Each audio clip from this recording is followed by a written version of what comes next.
é preciso que você pare um instante e considere, com toda a honestidade do seu espírito, o que realmente significa estar preparado.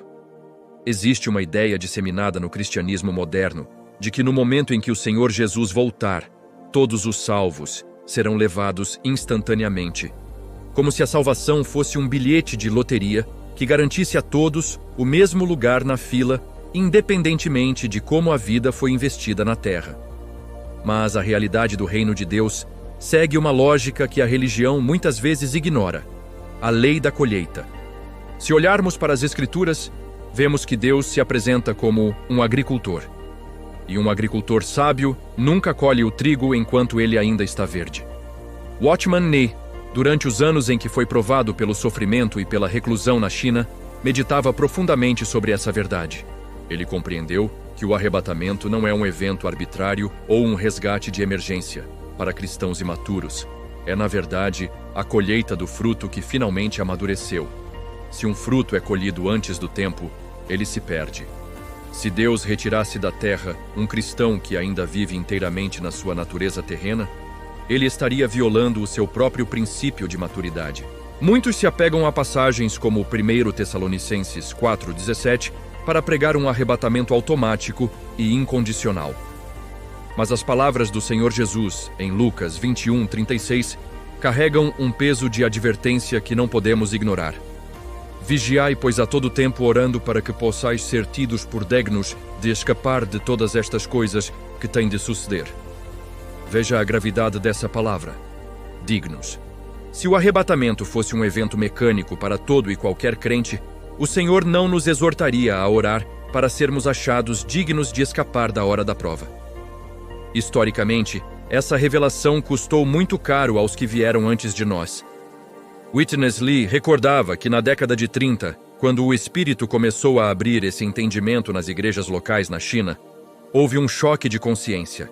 Os irmãos perceberam que, embora a salvação seja um presente gratuito e eterno dado pela fé, o arrebatamento e o galardão do reino dependem do nosso crescimento em vida.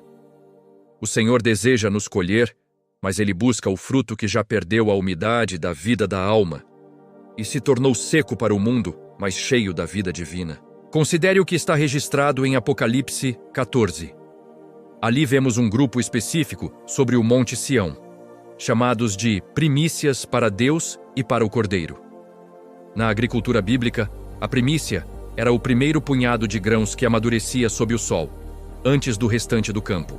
Esse pequeno grupo era levado ao templo, enquanto a grande colheita ainda precisava de mais tempo de exposição ao calor para secar. Isso nos ensina que haverá aqueles que amadurecerão mais cedo através da disciplina e da busca voluntária, e haverá aqueles que, por serem trigo verde, precisarão passar pelo calor intenso da grande tribulação, para que sua casca seja finalmente quebrada. Não se deixe levar por mensagens que apenas confortam o seu ego. O amadurecimento espiritual não é opcional para quem deseja reinar com Cristo. Como Watchman Nee frequentemente enfatizava, Deus não pode nos levar para o seu descanso se ainda não aprendemos a descansar na sua vontade. O arrebatamento seletivo não é um sistema de punição, mas um reflexo da nossa prontidão. Se o Senhor vier hoje, Ele encontrará em nós o brilho do trigo maduro ou apenas a umidade de uma vida que ainda pertence a este mundo. É hora de olhar para as mãos que nos guiam e entender que a disciplina de hoje é o que nos poupará da vergonha amanhã. O tempo de amadurecer é agora, enquanto ainda há orvalho e luz. Porque quando a foice for lançada, apenas o que estiver pronto será levado ao celeiro. Há uma diferença profunda entre possuir algo e estar preparado para o uso pleno desse algo. Muitas vezes, o cansaço da religião nos faz acreditar que a linha de chegada foi cruzada no dia em que aceitamos o Senhor. Mas, se olharmos para as Escrituras com honestidade, percebemos que o novo nascimento é apenas o plantio de uma semente que exige cuidado constante. Para entender o arrebatamento, precisamos olhar para Mateus 25, a parábola das 10 virgens. Observe um detalhe que muitos deixam passar. Todas as 10 eram virgens. Na tipologia bíblica, isso significa que todas eram salvas, purificadas pelo sangue do Cordeiro. Todas tinham lâmpadas e todas tinham azeite. No entanto, o texto faz uma divisão cortante. 5 eram prudentes e 5 eram insensatas. A diferença não estava na natureza delas, mas na quantidade de reserva que carregavam. Watchman Nee, em suas profundas meditações sobre a vida espiritual, destacava que a lâmpada representa o nosso espírito humano, que é a lâmpada do Senhor. Provérbios 20 e 27. Quando cremos, o Espírito Santo, o azeite, entra em nosso espírito e a lâmpada se acende. Mas as prudentes fizeram algo que as insensatas negligenciaram. Elas levaram azeite em seus vasos, juntamente com as lâmpadas. O vaso, na Bíblia, refere-se à nossa alma, nossa mente, vontade e emoção. Ter azeite na lâmpada é ser regenerado no espírito. Ter azeite no vaso é ser transformado na alma. Witness Lee expandiu essa visão ao explicar que a vida cristã não é sobre esperar passivamente, mas sobre um processo diário de saturação. Cada vez que negamos a nossa vontade própria em favor da vontade de Deus, estamos comprando uma gota de azeite para o nosso vaso. Cada vez que escolhemos a paz de Cristo em vez da nossa ira natural, o azeite aumenta. Historicamente, esse entendimento moldou o caráter dos irmãos na China durante a Revolução Comunista. Quando as portas das igrejas foram fechadas e os líderes foram presos, quem sobreviveu espiritualmente? Não foram aqueles que tinham apenas o fogo emocional do momento, mas aqueles que, no secreto, haviam acumulado azeite no vaso através de anos de obediência silenciosa. Watchman Nee passou 20 anos na prisão. Ele não tinha Bíblia física, não tinha reuniões, não tinha apoio externo. Ele só tinha o azeite que havia acumulado no vaso antes das trevas chegarem. Aquilo que ele cultivou no silêncio foi o que o manteve em pé na hora da prova. Quando a meia-noite chega e o clamor pelo noivo ecoa, não há tempo para buscar o que deveria ter sido cultivado durante o dia. As insensatas pediram azeite emprestado, mas as prudentes responderam que não poderiam dar, pois não bastaria para ambas. Isso ensina uma lição solene. Ninguém pode ser transformado por você. Ninguém pode te emprestar maturidade. Um líder ou um mentor não pode te transferir a experiência acumulada de anos de vida com Deus. O arrebatamento exige que o azeite esteja no seu vaso. O texto diz que, enquanto as insensatas foram comprar azeite, o noivo chegou e as que estavam preparadas entraram e fechou-se a porta. Essa porta fechada não é a porta da salvação eterna. Deus não retira o presente da vida eterna de quem é seu, mas é a porta da festa das bodas, o galardão do reino. Ficar do lado de fora dessa porta significa perder o privilégio de entrar com o noivo no momento da sua vinda e ter que buscar o azeite sob o sol escaldante da tribulação que se segue. É necessário perguntar com seriedade: se o clamor soasse hoje, haveria azeite suficiente apenas para manter a chama acesa ou haveria uma reserva de transformação na alma? O Senhor não busca apenas pessoas que concordam com Ele. Ele busca pessoas que foram saturadas por Ele. A prudência não é um medo do futuro. É um amor ardente pelo noivo que nos faz querer estar prontos para o momento em que Ele aparecer. Para compreendermos por que o arrebatamento não ocorre da mesma forma para todos os cristãos, precisamos desfazer uma confusão teológica que tem mantido a Igreja em uma infância espiritual. A diferença entre a salvação, que é um presente, e o galardão, que é um prêmio por fidelidade. Se não entendermos isso, as Escrituras parecerão contraditórias. A Bíblia é clara ao dizer que a nossa entrada na vida eterna é inteiramente pela graça, sem o auxílio de obras.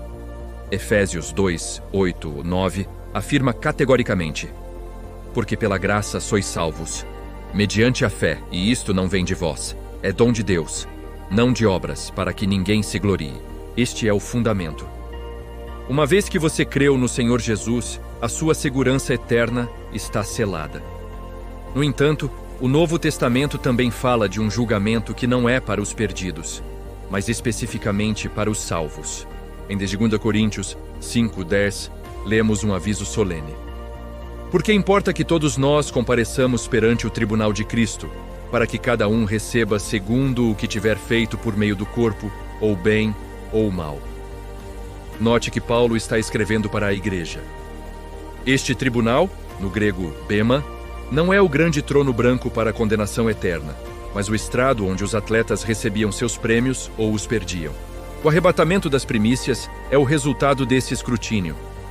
O Senhor colhe primeiro aqueles que já passaram pelo julgamento do Espírito em suas vidas diárias. Watchman Nee explicava que Deus é simultaneamente um Pai misericordioso e um juiz justo. Como Pai, Ele nos deu a vida. Como juiz, Ele avalia como usamos essa vida. Witness Lee, ao detalhar o caminho do galardão, frequentemente citava 1 Coríntios 3, 13 e 15, que diz: "A obra de cada um se tornará manifesta, pois o dia a demonstrará porque está sendo revelada pelo fogo. E qual seja a obra de cada um, o próprio fogo o provará. Se permanecer a obra de quem a sobreedificou, esse receberá galardão. Se a obra de alguém se queimar, sofrerá ele dano, mas esse mesmo será salvo, todavia, como que através do fogo." Perceba a profundidade deste texto. Um cristão pode ser salvo, mas sofrer dano. Que dano seria esse? É a perda do galardão, a exclusão da festa das bodas e o atraso em seu arrebatamento. Durante a sua prisão, Nee escreveu cartas, que mais tarde comporiam obras como O Mensageiro Cristão, onde enfatizava que o arrebatamento é a recompensa para os vencedores. Ele entendia que a graça nos coloca na corrida, mas a nossa cooperação com o Espírito determina se receberemos a coroa. Muitos ignoram que o Senhor Jesus faz promessas específicas ao que vencer nas 7 cartas de Apocalipse. Em Apocalipse 3, 21, ele diz: "Ao vencedor, dar-lhe-ei sentar-se comigo no meu trono, assim como também eu venci e me sentei com meu Pai no seu trono." Se todos os cristãos fossem arrebatados e reinassem automaticamente, por que o Senhor colocaria a condição de vencer para sentar-se no trono? Vencer, neste contexto, não é ser sem pecado, mas é não permitir que o mundo, a carne e a religião apaguem o brilho da vida de Deus em nós. Historicamente, Witness Lee enfrentou muitas críticas por ensinar que o arrebatamento depende da maturidade, pois a religião prefere uma graça que não exige nada. Mas ele respondia com a sobriedade de quem conhecia a justiça de Deus. Se um aluno não estuda, o pai não o deixa passar de ano apenas por amor, pois isso seria corromper o caráter do filho. O Senhor nos ama demais para nos dar um reino para o qual não estamos preparados para administrar. Portanto, o arrebatamento das primícias é para aqueles cuja obra permaneceu. É para aqueles que, como Paulo em 2 Timóteo 4, 7 e 8, podem dizer ao final: "Combati o bom combate, completei a carreira, guardei a fé. Já agora, a coroa da justiça me está guardada, a qual o Senhor, reto juiz, me dará naquele dia, e não somente a mim, mas também a todos quantos amam a sua vinda." A pergunta que fica no ar é: você ama a vinda de tal maneira que está permitindo que o fogo do Espírito queime a palha da sua vida hoje, ou está acumulando madeira e restolho para serem queimados naquele dia? Se o arrebatamento das primícias é o privilégio daqueles que amadureceram cedo, o que acontece com a grande colheita que permanece no campo? É aqui que muitos se sentem desconfortáveis, pois a ideia de que um cristão salvo possa passar pela grande tribulação parece ferir a concepção moderna de proteção divina.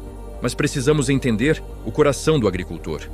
Se o trigo ainda está verde, ele não pode ser levado ao celeiro. Ele precisa de mais sol. A grande tribulação não é apenas um período de juízo sobre o mundo ímpio, mas é também um instrumento drástico de Deus para amadurecer os seus filhos que insistiram em viver na carne. Watchman Nee, em seus estudos sobre o livro de Apocalipse, destacava que o sol forte desse período serve para secar a umidade da vida natural que ainda resta nos crentes.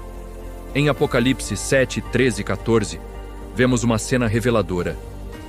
Um dos anciãos tomou a palavra dizendo-me: "Estes que vestem vestiduras brancas, quem são e de onde vieram?" Respondi-lhe: "Meu senhor, tu o sabes." Ele então me disse: "São estes os que vêm da grande tribulação, lavaram as suas vestiduras e as alvejaram no sangue do Cordeiro." Observe bem, eles são salvos, possuem vestes brancas e o sangue do Cordeiro, mas eles vieram da grande tribulação. Eles não foram arrebatados como as primícias de Apocalipse 14. Por que eles ficaram? Porque suas vestes ainda precisavam ser lavadas e alvejadas pela experiência do sofrimento purificador.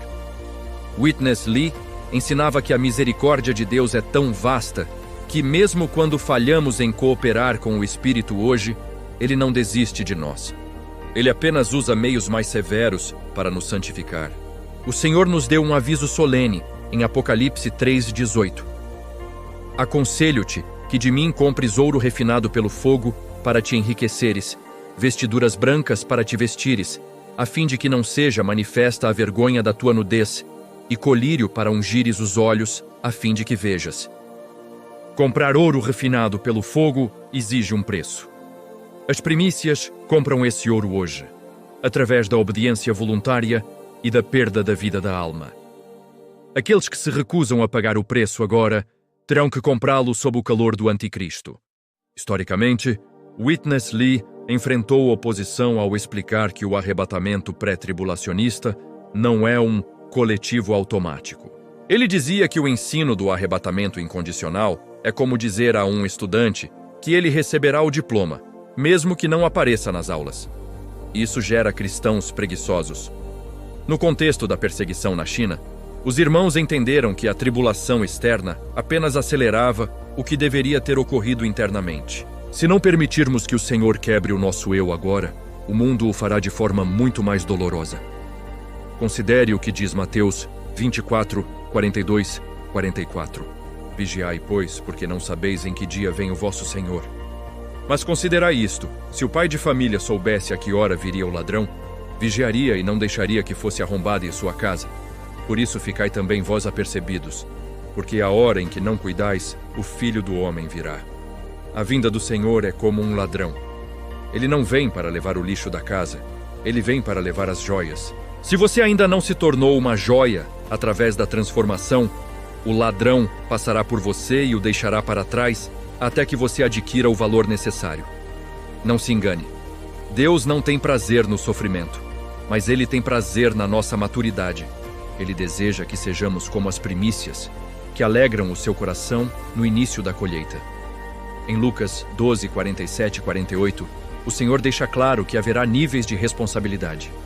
Aquele servo que conheceu a vontade do seu Senhor e não se aprontou, nem fez conforme a sua vontade, será punido com muitos açoites. Todavia, aquele que não a conheceu e fez coisas dignas de açoites, será punido com poucos. A tribulação é o último recurso de um pai amoroso que se recusa a perder a colheita. É o fogo que consome a madeira, a palha e o restolho, para que apenas o ouro permaneça. O convite que ecoa hoje é: não espere o sol escaldante da meia-noite. Amadureça sob o orvalho da graça, enquanto o Senhor ainda pode ser buscado no secreto. A grande tribulação é real, mas o arrebatamento das primícias é a porta de escape para aqueles que já fizeram da vontade de Deus a sua própria morada. Muitas vezes, olhamos para a vida cristã como uma luta contra o pecado e o mundo. Mas a revelação que o Senhor trouxe através de seus servos mostra que existe um inimigo muito mais sutil e próximo de nós: a nossa própria vida da alma, o nosso eu. Para ser um vencedor e participar das primícias, não basta ser bom ou religioso. É preciso passar pelo processo de negação do eu para que a vida de Cristo cresça. Em Mateus 16, 24 e 25, o Senhor Jesus estabelece o parâmetro para quem deseja segui-lo até o fim. Então, disse Jesus aos seus discípulos: se alguém quer vir após mim, a si mesmo se negue, tome a sua cruz e siga-me. Porquanto, quem quiser salvar a sua vida, perdê-la-á. E quem perder a vida por minha causa, achá-la-á. Aqui a palavra vida no grego é psuchis, que se refere à alma. O arrebatamento é o resultado de uma vida que decidiu perder a satisfação da alma hoje para ganhá-la no reino. Watchman Nee, em sua obra clássica O Homem Espiritual, explicava que o grande perigo do cristão é ser psíquico em vez de espiritual. Um cristão psíquico é aquele que serve a Deus com sua própria inteligência, com seu próprio entusiasmo natural e com sua própria bondade humana. Mas tudo o que vem de nós mesmos é trigo úmido que não pode ser colhido. O vencedor é aquele que aprendeu a distinguir o que vem do seu espírito e o que vem da sua alma. Witness Lee contava uma história sobre o início de sua caminhada com Ni. Ele dizia que muitas vezes as pessoas achavam que Watchman Nee era muito rígido em relação à disciplina do eu. Mas Lee percebeu que essa rigidez era, na verdade, um cuidado com a pureza do ouro. Se houver mistura de nós mesmos na obra de Deus, essa obra não subsistirá ao fogo do tribunal de Cristo. O vencedor não é um super-herói espiritual. É alguém que se tornou pequeno o suficiente para que Cristo seja grande. Veja o que diz Apocalipse 12:11, descrevendo aqueles que vencem o acusador. Eles, pois, o venceram por causa do sangue do Cordeiro e por causa da palavra do testemunho que deram, e mesmo em face da morte, não amaram a própria vida. Mais uma vez, vemos a entrega da vida da alma. Amar a própria vida é querer o conforto agora, a aprovação dos homens agora, e o sucesso terreno agora. O arrebatamento das primícias é para aqueles que, como os irmãos na China, estavam dispostos a perder tudo na terra para não perderem nada no céu. Historicamente, o testemunho de Watchman Nee, na prisão, é a prova máxima dessa entrega. Ele foi acusado falsamente, humilhado e morreu em uma cela solitária após 20 anos. Ele poderia ter assinado um documento renunciando à sua fé para ser solto, mas ele não amou a sua vida. Ele sabia que o trono estava reservado para quem vencesse a voz da alma que clama por autopreservação. O vencedor em Apocalipse não é alguém que nunca falhou, mas alguém que, em suas falhas, recorreu ao sangue e não desistiu de permitir que Deus operasse a sua vida nele. Precisamos entender a seriedade de Hebreus 4:12. Porque a palavra de Deus é viva e eficaz, e mais cortante do que qualquer espada de 2 gumes, e penetra até ao ponto de dividir alma e espírito, juntas e medulas, e é apta para discernir os pensamentos e propósitos do coração. Se não permitirmos que a palavra divida a nossa alma do nosso espírito hoje, através de uma vida de oração e leitura, chegaremos ao momento da colheita ainda misturados. O arrebatamento é a separação final. O que é espiritual sobe, o que ainda é da alma fica para ser purificado. Portanto, a luta do vencedor não é contra pessoas, mas contra a sua própria vontade de governar a si mesmo. É uma rendição diária. É dizer, como o Senhor no Getsemane, não se faça a minha vontade, mas a tua. Esse é o perfume que as primícias exalam, o perfume de uma alma que foi quebrada para que o espírito pudesse brilhar. Muitas vezes cometemos o erro de olhar para o arrebatamento como uma questão estritamente individual, como se Deus estivesse apenas escolhendo indivíduos isolados para levar ao céu. Mas o propósito de Deus é corporativo. Ele não está apenas colhendo grãos soltos. Ele está preparando uma esposa para o seu filho. E uma noiva não está pronta enquanto o seu corpo não estiver plenamente formado e adornado. Em Efésios 5, 25, 27, lemos o objetivo final de Cristo para com a Igreja. Cristo amou a Igreja e a si mesmo se entregou por ela, para que a santificasse, tendo-a purificado por meio da lavagem de água pela palavra, para a apresentar a si mesmo Igreja gloriosa, sem mácula, nem ruga, nem coisa semelhante, porém santa e sem defeito. O arrebatamento das primícias é, em essência, a apresentação dessa Igreja gloriosa. Se ainda há em nós máculas de pecado ou rugas de velhice espiritual da velha criação, o processo de lavagem pela palavra ainda não terminou. Watchman Nee, em seu livro A Glória da Igreja, enfatizava que Deus não busca apenas indivíduos vitoriosos, mas uma unidade vitoriosa. Ele ensinava que a Nova Jerusalém não é uma construção de tijolos, mas uma edificação de pedras vivas. Witness Lee expandiu essa visão ao mostrar que a maturidade necessária para o arrebatamento ocorre no corpo de Cristo, ou seja, na vida prática da Igreja. Não podemos ser vencedores solitários. A nossa transformação acontece à medida que somos ajustados e consolidados uns aos outros. Observe o que diz Apocalipse 19:7. Alegremo-nos, exultemos e demos-lhe a glória, porque são chegadas as bodas do Cordeiro, e a sua esposa já se aprontou. Note bem, a esposa se aprontou. Há uma cooperação humana nesse preparo. Historicamente, Witness Lee insistia que o Senhor só volta quando tiver um lugar para onde voltar, ou seja, uma igreja que manifeste a sua vida na terra.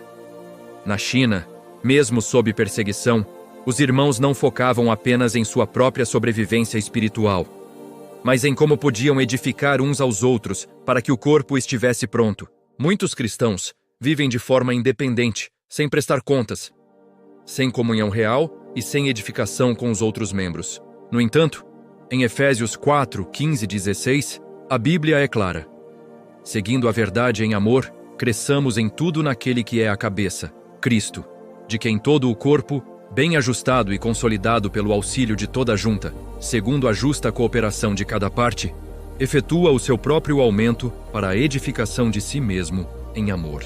Se você não está ajustado e consolidado com outros irmãos, como poderá fazer parte daquela unidade que será arrebatada como a noiva? O arrebatamento das primícias é para aqueles que aprenderam a viver a vida do corpo hoje. Em Apocalipse 12, vemos o filho varão, que é arrebatado para o trono de Deus. Esse filho varão representa a parte mais forte da igreja, aqueles que, através da mútua edificação, alcançaram a estatura de Cristo.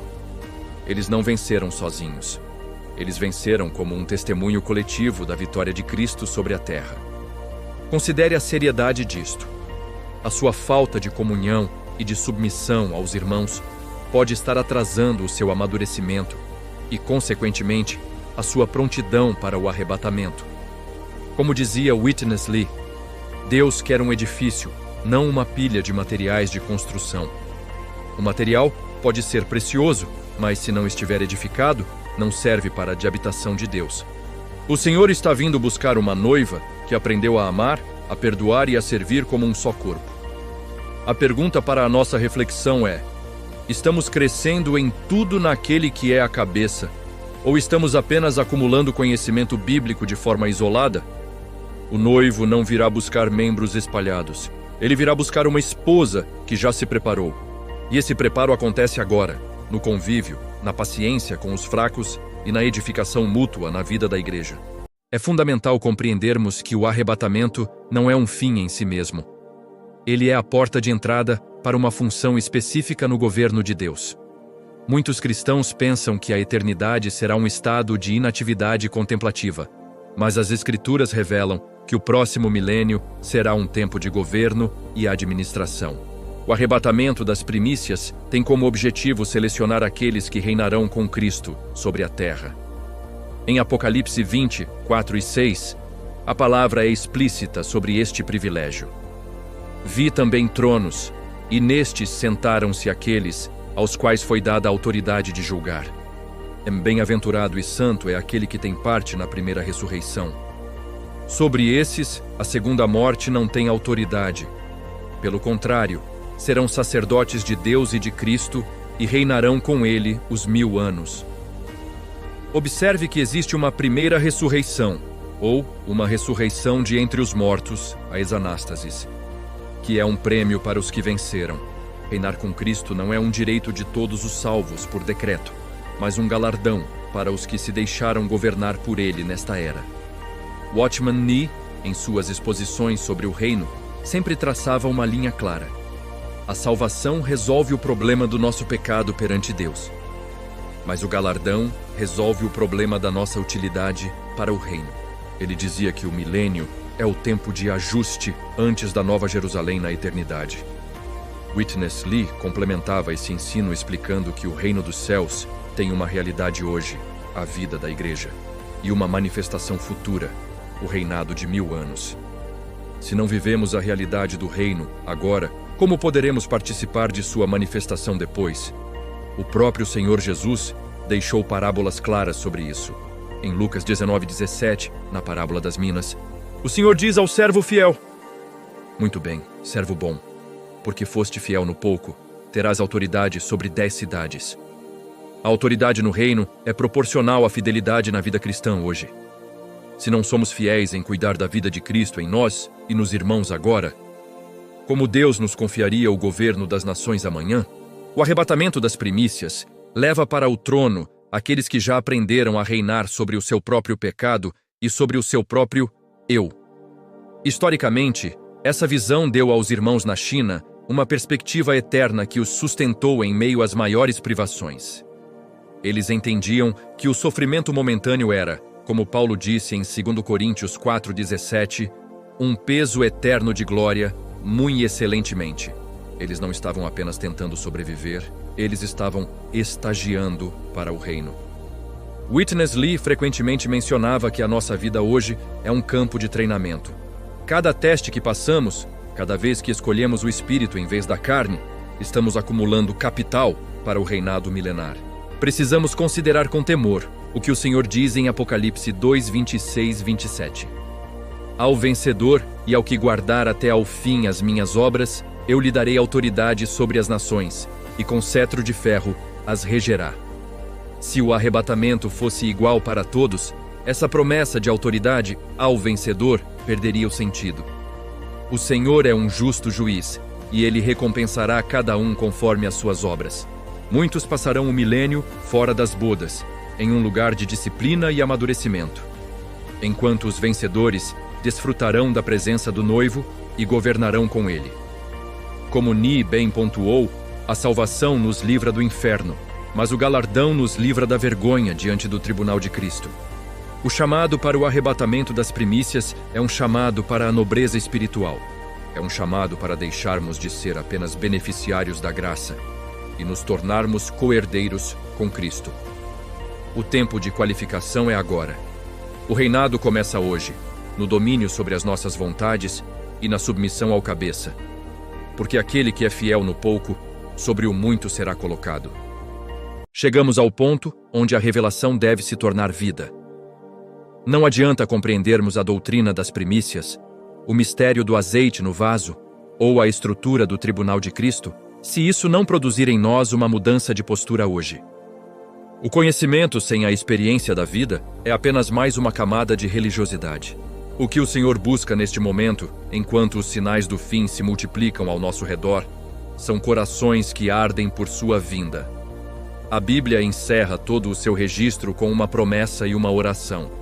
Em Apocalipse 22:20, lemos: Aquele que dá testemunho destas coisas diz: Certamente venho sem demora. Amém. Vem, Senhor Jesus. Este clamor, Maranata, não era apenas um slogan para a igreja primitiva. Era a batida do coração de uma geração que não tinha raízes na terra. Para ser arrebatado como primícia, é necessário que o nosso coração já tenha subido antes do nosso corpo. Se amamos o mundo e o que nele há, o nosso peso espiritual nos manterá aqui. Watchman Nee, em seus últimos dias de prisão, mesmo com o corpo enfraquecido, deixou um bilhete debaixo do seu travesseiro que dizia: Cristo é o Filho de Deus, que morreu pela redenção dos pecadores e ressuscitou depois de 3 dias. Esta é a maior verdade do universo. Morro por causa da minha fé em Cristo. Ele não morreu olhando para as paredes da cela, mas olhando para o trono. Para ele, o arrebatamento já era uma realidade interna. Witness Lee, até o fim de sua carreira aos 91 anos, nunca parou de exortar os santos. Irmãos, o que importa não é o que fazemos, mas o quanto de Cristo estamos ganhando. A nossa preparação prática resume-se a uma palavra: vigilância.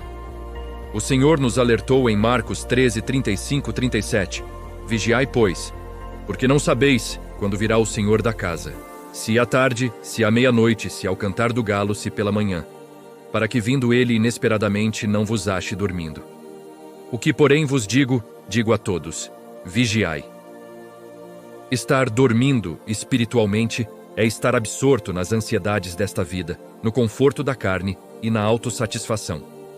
Estar acordado é viver na presença do Senhor, mantendo as contas limpas através do arrependimento e o espírito aceso através da oração. Não podemos negligenciar a oração de Lucas 21:36, que deve ser o nosso fôlego diário. Vigiai, pois, a todo tempo orando para que possais ser tidos por dignos de escapar de todas estas coisas que têm de suceder e de estar em pé diante do Filho do Homem. Estar em pé diante dele é o objetivo final. É a alegria de ouvir: bem está, servo bom e fiel.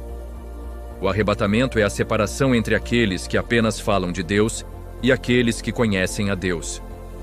Aos amados que acompanharam esta jornada até aqui, o tempo de decidir é agora.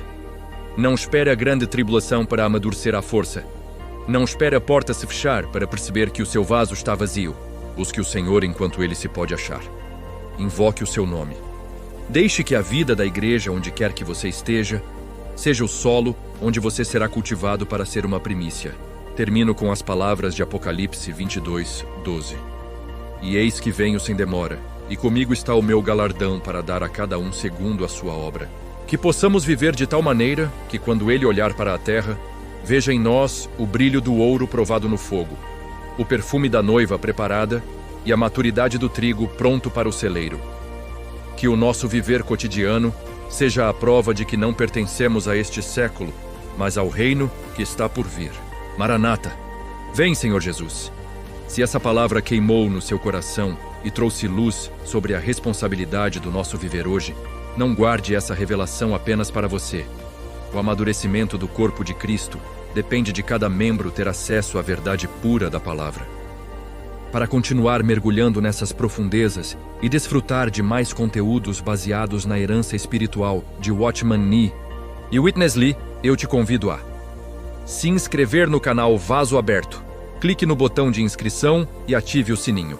Aqui, nosso compromisso é ser um canal limpo para que a vida de Deus flua até você. Curta este vídeo. O seu joinha sinaliza para as plataformas que esta mensagem é relevante, ajudando a romper as barreiras dos algoritmos religiosos. Envie este vídeo nos seus grupos de família, para os irmãos da igreja e para aqueles que têm fome de algo mais profundo. Vamos juntos preparar o caminho para a volta do Senhor. Lembre-se, ser um vaso aberto é permitir que o Senhor esvazie o nosso eu para nos encher com a sua glória. Nos vemos no próximo vídeo. Que a graça do Senhor Jesus seja com o espírito de todos vocês. Jesus é o nosso Senhor.